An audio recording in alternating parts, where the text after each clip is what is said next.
When we talk about a tourism crisis, we usually picture deserted airports, bankrupt hotels, or abandoned cities. But the most devastating crisis in the modern tourism industry is not found in any pile of ruins. It is unfolding right now, in the most crowded, most dazzling, and most iconic place on Earth. Let's look at a simple calculation. In 1984, the freedom to enter this empire cost you $125. Today, that figure is $1,629. That is an increase of more than 1,200%. But the paradox is not in the numbers. The paradox is this. Even though visitor numbers have dropped by 15% compared to the peak, this machine keeps reporting record-breaking profits. Fewer guests, yet far more money earned. A destination that was once the symbol of the mass family vacation is now turning into a ruthless, tiered experience system. A place where your freedom is stripped away and then resold to you, layer by layer, in expensive fees. In today's video, we will open the file on a strategy that turned loyalty into a risky commodity. And we will find out, is Disney protecting its magic, or is it signaling the end of the era of global mass tourism? To understand the collapse of a model, we have to look back at the moment it shone the brightest. Walt Disney World introduced its first annual pass in 1982 at a price of $100. It was then adjusted to $125 in 1984. But if we only look at the number, we miss the entire meaning. What Disney was selling at the time, by modern standards, was an almost surreal privilege: unlimited park access, free parking, and 0 blackout dates on the highest tier ticket. This was not just a generous pricing strategy, it was a cultural contract. This system lasted for more than 20 years. You paid once, and that ecosystem wrapped itself around you. Convenience was part of the experience, not a separate product carved out to extract more money from you. That ticket created a fiercely loyal community. Florida locals who visited the parks every weekend, out-of-state families who could easily plan 2 trips a year around their renewal date. In that era, Disney was the pinnacle of the mass tourism model. It was premium, but still within reach of the middle class. It was crowded, yet loyal customers always felt they had a secure place inside that ecosystem. Disney's greatest strength was not the castle or the rides. Their greatest strength was making you believe that this place belonged to you.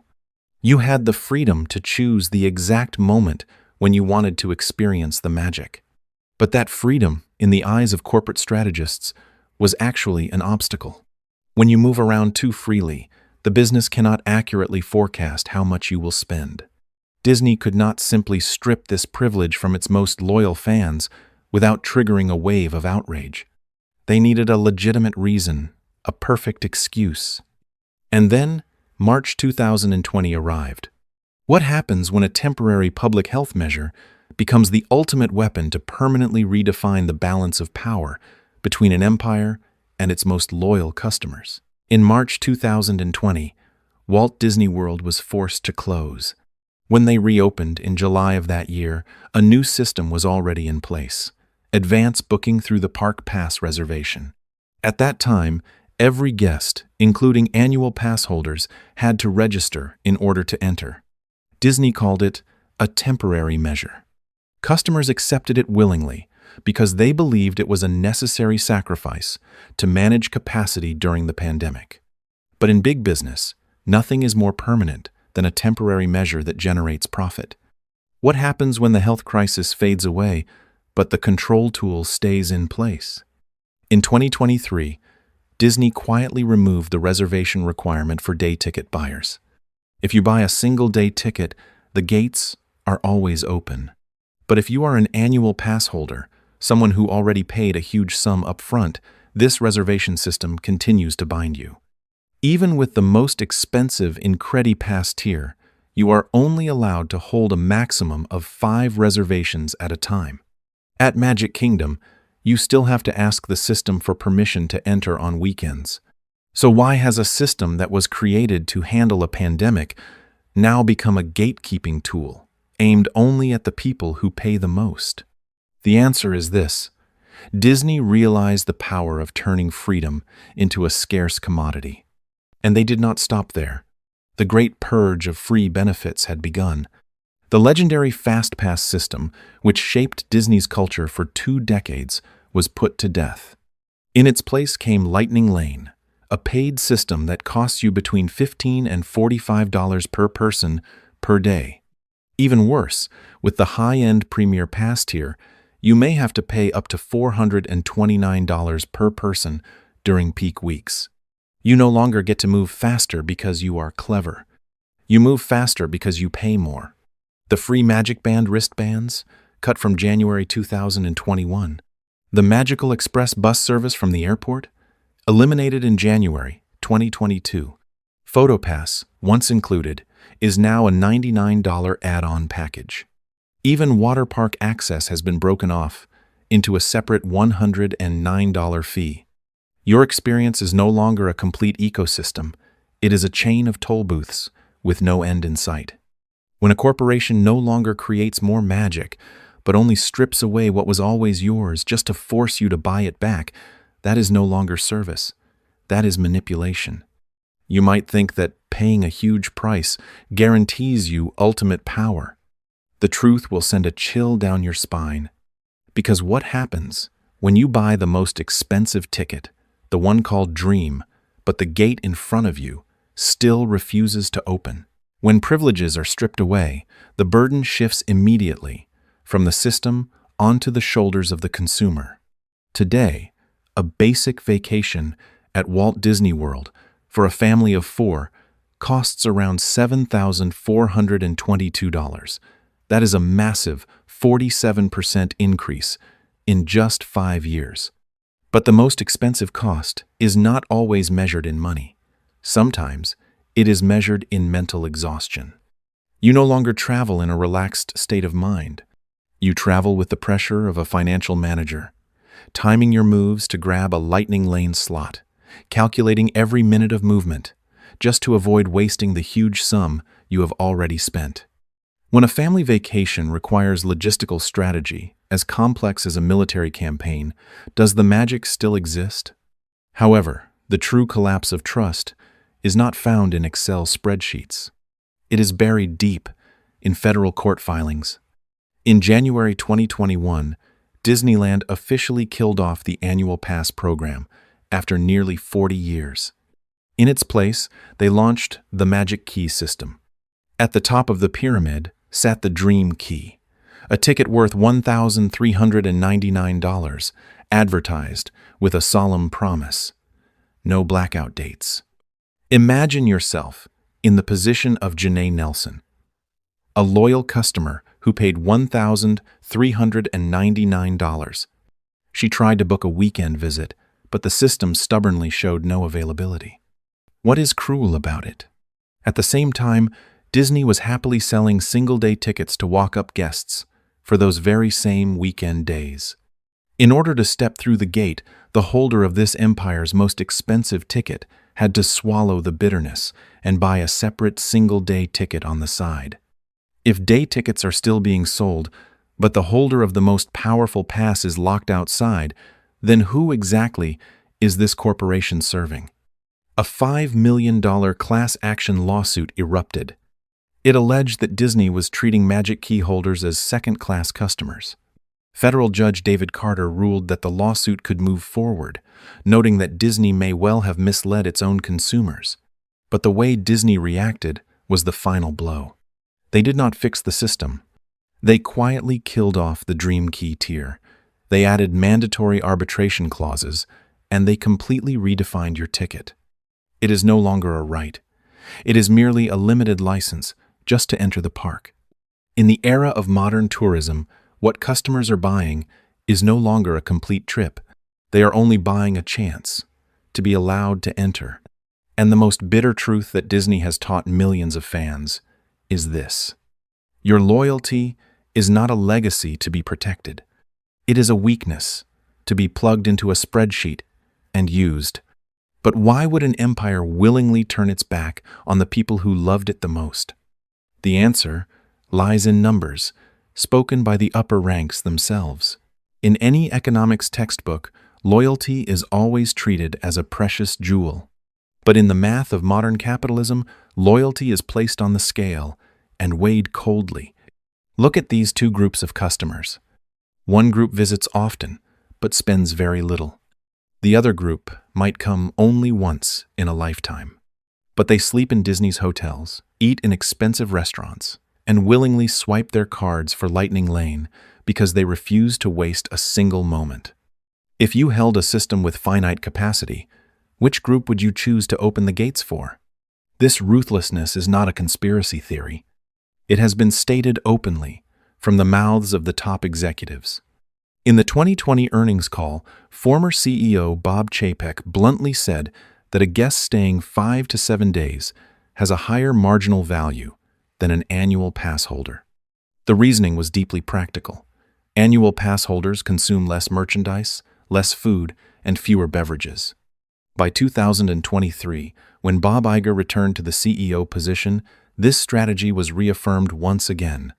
The corporation's goal was to shift its customer mix away from annual pass holders and toward visitors who might only come once in a lifetime. The annual pass is no longer designed to reward loyalty. It is designed to manage loyalty and to force the most devoted fans to subsidize a pricing structure that prioritizes one-time, big-spending visitors who will never return. This is the peak of what is called price discrimination.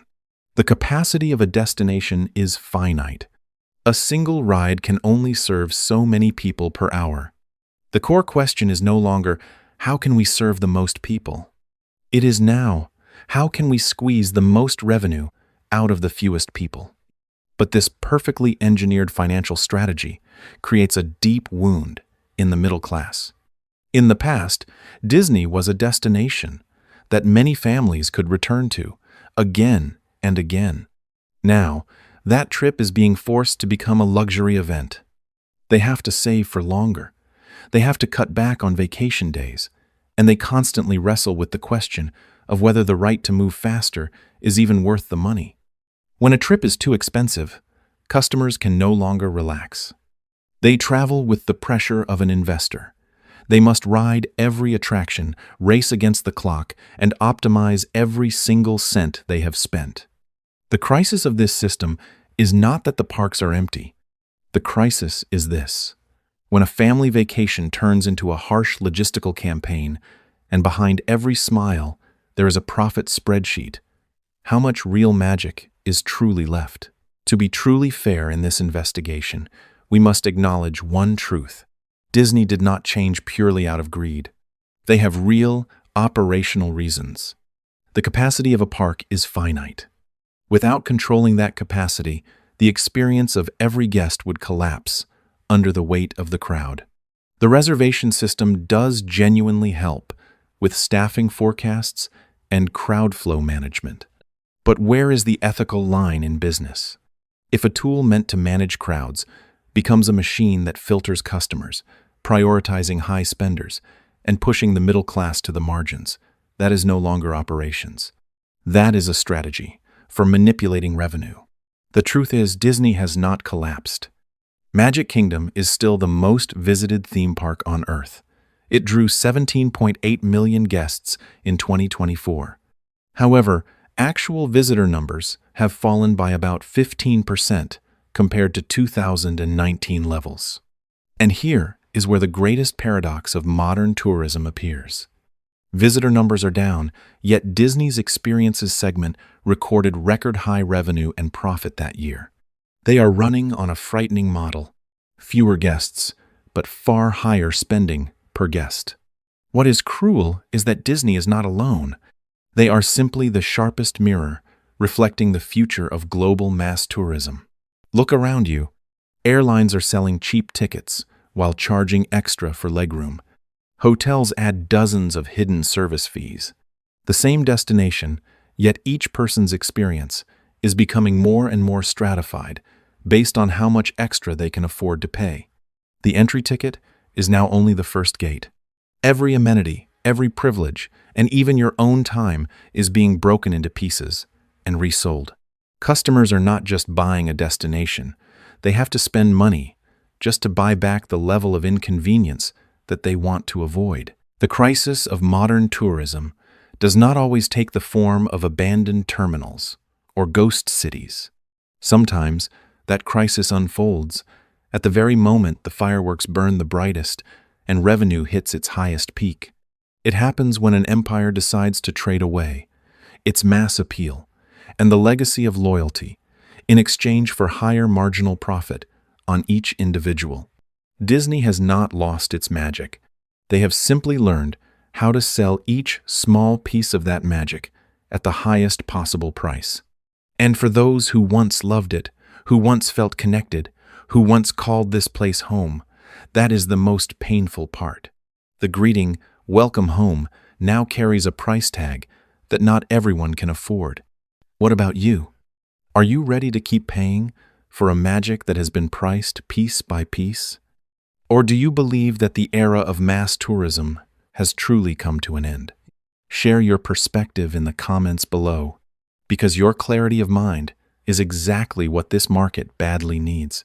We have built the world's mega destinations on one of the purest human longings, the longing to find a place, to escape the pressures of ordinary life.